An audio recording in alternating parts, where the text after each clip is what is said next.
here we are, conversations about teaching writing online with Dr. Shannon Wooden and Dr. Lynette Cadle again. And in the course that this is for, teaching writing online, we talk about a lot of different tools, but we talk about functions that they're for, more than here's how you do an iMovie. And because of that, I don't spend any time on here's how you teach in Blackboard. I also don't spend time on here's how you teach in Moodle or Sakai or Canvas either. But Blackboard is so omnipresent. I think that we really need to talk about it, and Dr. Wooden has spent a number of years making Blackboard work, for good or ill. So why don't we talk about that? I think the way you're doing in your class, I also think is spot on. I think every time I have sought help with Blackboard for a particular pedagogical goal, I can find technological help very easily, but I don't find very many people who are willing to think through the pedagogy with me and think about how that technology can serve my pedagogy. I think a lot of times the cart is pulling the horse when we talk about teaching online. So it's an infinitely more valuable conversation to talk about pedagogy, what it is that the class is trying to do and how the class is trying to do it, than it is to talk about technology. And technology's got to come, but if you lead with that, then you beg all of the questions about what the class is for and what the class is trying to do, and those are the most important questions. Technology will come and go. It will develop more tools, and you'll have to learn more tools, and you'll move to other schools, and we'll have different course management systems, but you've got to know what the goals of your class are and what the best practices tend to be for having met those goals, and then you can tweak the technology to fit. All learning management systems are not created equal, but they aren't also all good, and they aren't also all bad. But I want to know if you feel this way also. I feel that Blackboard was truly, truly meant to manage content rather than learning. Exactly right. I get very frustrated by Blackboard. It does not seem like it was designed for the purposes that I pursue in my classroom. Any kind of meaningful give and take is very difficult in Blackboard. Space to reflect but not in isolation seems hard to find in Blackboard. Even little things like I have my students take a quiz and I want to grade quizzes not in my office. So I'd like a button where I could download all their quiz answers and print them out and take them home. And there is no such thing. You have to grade quizzes question by question, student by student. Oh dear. Or you can design questions that are machine graded, right? You can design quizzes that are multiple choice and the machine will grade them. But if you actually want a short answer question where they have to write a sentence or they have to write a definition, you go question by question, student by student, which discourages good pedagogy, right? It encourages sloppy pedagogy and it discourages actually that kind of give and take that you seek from your students. So I find Blackboard decently frustrating. For one-on-one stuff, I think it's great.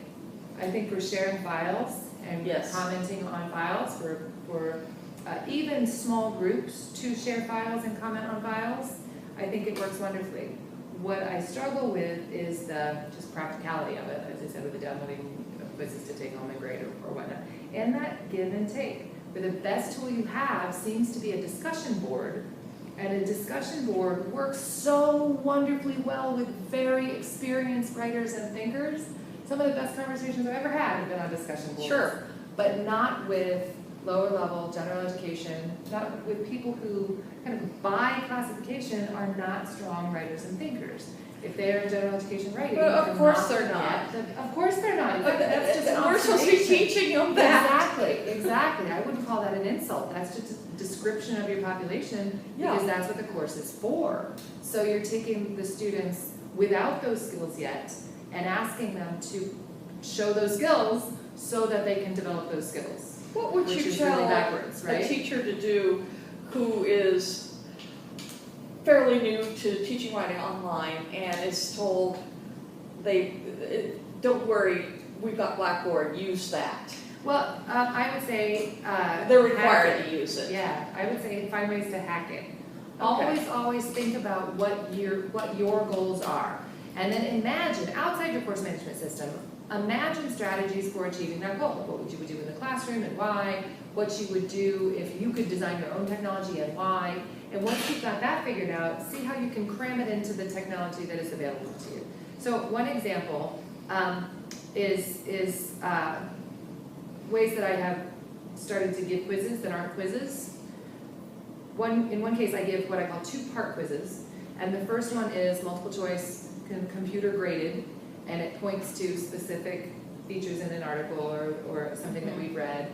Specific features, there is a right answer, or there isn't a right answer and all the answers get credit, but they don't know that, but they can go through and they can take a multiple choice test. And then I write feedback for every single question. And then they take another quiz, which is a short answer quiz, which is write a paragraph now, considering everything that I told you in the feedback to the multiple choice quiz. So the quiz then becomes a way of discussing.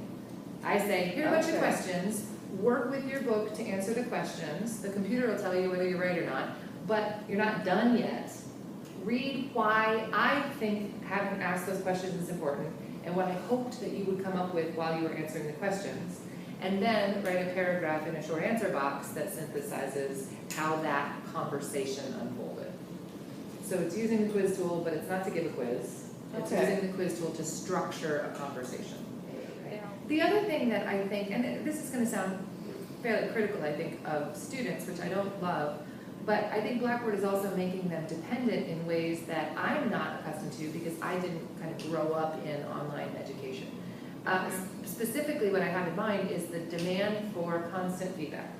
And I've had this more in the last 12 months than ever before in my life, but students who not only complain in the moment because they don't know to 100th of a point exactly where their grade stands at any given moment, but will write it in course evaluations afterwards, like everything about this class was great, except I never knew where I stood, except at midterm and at finals. And I think it's because I don't computer grade, so they don't take a quiz and immediately know the score they got on the quiz. In other words, they have to remember their grades for every single assignment and add it up themselves. Exactly. And they have to kind of develop a sense for attendance and participation the way they do in a seated class. If you show up in my seated class, you get 4 points. You can lose a point if you show up and space out and don't participate. You can gain a point if you're a really active participant.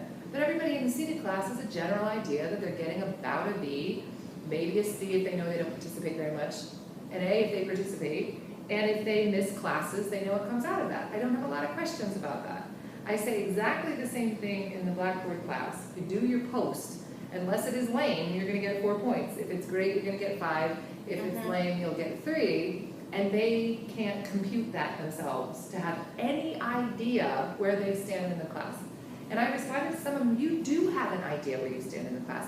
You don't have a computer spitting a number at you, right? You have an idea. That's going to be a tough one to deal with, I guess. It is. They think they're talking to a machine. We need to repeat more often. This is how I'm assessing. Yeah. These are the components for how I'm assessing. And this is a computer facilitated class. It's not a computer taught class. Yeah. Right? I need to be able to read your posts before I can give you points for your post. I can't just set it up so that Blackboard automatically assigns you 5 points even if you post anything. So the computer cannot tell you whether it was a good post, right? Well, in a way I'm a person. In a way, this kind of validates how online teaching actually is the same as the classroom, because people are people and they're going to do things like that. And in the classroom, it's just going to be different things, like the person who's reading, the school newspaper behind their notebook, or checking Facebook instead of. At least I can't tell if they're on their phones. No, and I don't mean to be negative about the students. That's just one very specific thing that they started asking me for that I think is built into the intermediate, stage of computer. That thing that is between us now is a course management system, and so they're not reading me. They're reading me through course management system, and they're expecting. I'm so glad you used video. I think that has to make it more likely that they see you as a caring instructor. I would hope so. And we're going to